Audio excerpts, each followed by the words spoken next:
The first day I landed here, I'm not pretty sure what was the day, but I remember it was like I was in the airplane and all what I can see is just farmland. And I got from the airport to Dazen, which is a couple of blocks away from the campus. And I remember asking the person working on reception, where is the city? And the moment when she says, this is the city, I was like, oh my God, it's gonna be an interesting experience.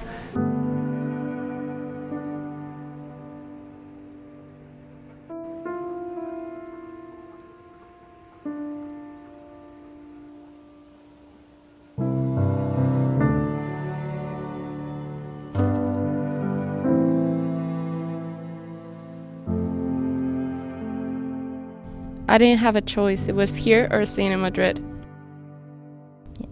I didn't choose Fargo, my school did it for me. Here's Fargo, where we have started our new lives in the States. Fargo is the largest city of North Dakota State, accounting for nearly 16% of the state population, with more than 100,000 people. And among them, 14,629 people go to North Dakota State University. But there are not only Americans here. NDSU has a lot of international students, and this semester there are 65 exchange students here who decided to cross the border for new experiences. Admissions. I handle admissions for you undergraduate students as exchange students, but any other undergraduates for our English program or regular undergraduate transfer or first year students would be handled by Global Outreach. And so they help me with the evaluating of the transcripts to make sure that the transcripts that come in have at least the equivalent of a 2.5 out of 4.0 on the US scale. If someone did not have at least a 2.5 on the US scale, then we would not be able to admit them, even if everything else was complete, even if their English proficiency was excellent. We still wouldn't be able to, admit unless they met that English proficiency. And then, of course, the financials is the other piece that is really important, because we need to make sure when we issue the immigration document for you to come here that you have enough funding to support yourself during your stay, whether or not that comes from you personally or if that comes from your parents or an aunt or uncle or something. We just need to see that original document.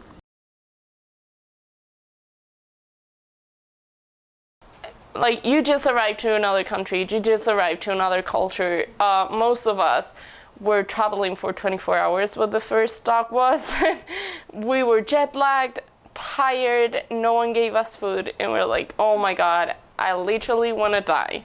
And you have to go to this conference when they start explaining to you a lot of things that are super important, but you don't realize at that time, and then you don't remember. So I think like the treatment with the international office should change it that way, because they treat you like, oh, we told you this, you should know this, but actually, what should I know? Like, you told me this the first day that I was here. That's not fair. A lot of people have a lot of difficulties. My ex-roommate, she didn't have any idea of how to speak English when she first came here. So giving her all the information about health insurance, it's not really gonna help. So don't expect that if she doesn't know this information, like, don't be mad at her, because she couldn't understand you. I never thought that weather is really important. When you come to NDSU, you get shocked by number of days you have, like, it's below freezing. And you think, compared to my country, I come kind of Mediterranean weather, like Spain, and we have 4 seasons. And by 4 seasons, I mean spring is not raining. Spring is spring, and you have sun shining, you wear t-shirts on spring. So it's different. Like, coming here, it was summer at the beginning, suddenly it was fall, and fall here is winter in my country because it was raining. Suddenly something I've never seen in my life for 4 months, and then now it's winter again. So my body's kind of confused. It's really confusing, and I'm pretty sure once, if I've ever gonna miss Fargo, I'm gonna go like to the kitchen, open the freezer, put my head inside the freezer, because that's how it feels here. I mean, most difficult probably trying to adjust with the community. You get to the point where you're like, how should I act? What should I do? What should I say? what if I did that, would it be inappropriate? Would it be rude to say this? Would it? So you get to the point. Just it was so confusing. What should I say? How do I make friends? It's a new place, and I wanted really to have a lot of American friends, just because I have that passion about the culture, but I didn't know it would be really hard like making friends and just, I don't know, adapting with the situation, adjusting with the culture, adjusting even with my roommate. What should I say? How to not be appropriate? You know what I mean? I don't know. How I behave, it's different. Like oh my god, how to say? Like what I'm saying and what I talk, how I react, everything is so different. I'm in Asian culture and it's Western, so yeah, I feel like I'm kind of acting. I keep acting here.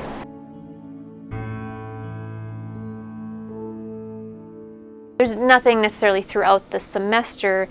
We did start something this semester called Cultural Coffee Hour, where students can, it's not just for exchange students, it's for all international students to come and learn about different topics of interest, like getting a driver's license or, let's see, getting an H-1B visa, which F1 students are sometimes concerned about because it's like a work opportunity after they're done being F1. And so it's not really necessarily, directed towards exchange, but it's available, to you. So I heard from my friends in another university in another state, they have host family system or buddy system. Mm-hmm. They can be matched with American students, and they can help each other, or they have host families so that family take care of you. But I don't think we have that system. Maybe if we have that, that would be great. Positive experience is just trying things I've never tried before in my life. I've done ice skating, which was really terrible at the beginning because I almost broke my leg and my elbow. But it was pretty interesting to try something I've never thought I would try in my country, which we never get that much of snow. I really like and enjoy the athletics events. I think NDSU, it's a community of people. It's not only a college. You come here, you live on campus, you go to classes on campus, you do other activities on campus. You have the cinema, you have the athletics events, you have all these different possibilities of doing things with other students that you really create bonds with the people that are here. In Madrid, it's just, you just go to college to go to class. So for me, it's really different, and I really, really love it. And I think NDSU and the Bison Nation, I would have never thought that I had make so many friends and go to these events and cheer for the Bison and do these things that people do.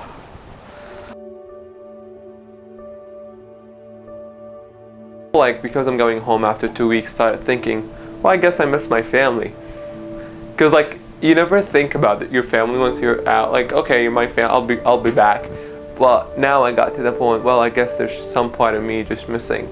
I will definitely be changing. Yeah, I live here for 1 year. That's, some people can say it's not long time, but I think it's pretty much a long time. So I think I'll be a little change it, and I guess it's positive thing for me. What I miss the most is probably food. Didn't think about Madrid like my home anymore. I just started to thinking okay, this is my home now, and I have to make the best of this experience. And I thought I would miss my family, and I really feel bad for it, but I actually don't. I'm not saying I hate Fargo. In fact, I do love Fargo a lot, because I think what makes this place unique is the people you meet in Fargo. It's not the weather, it's not the field, it's not the farms, it's not the football like team that NDSU have. It's not anything else, it's just the people that makes this place kind of unique.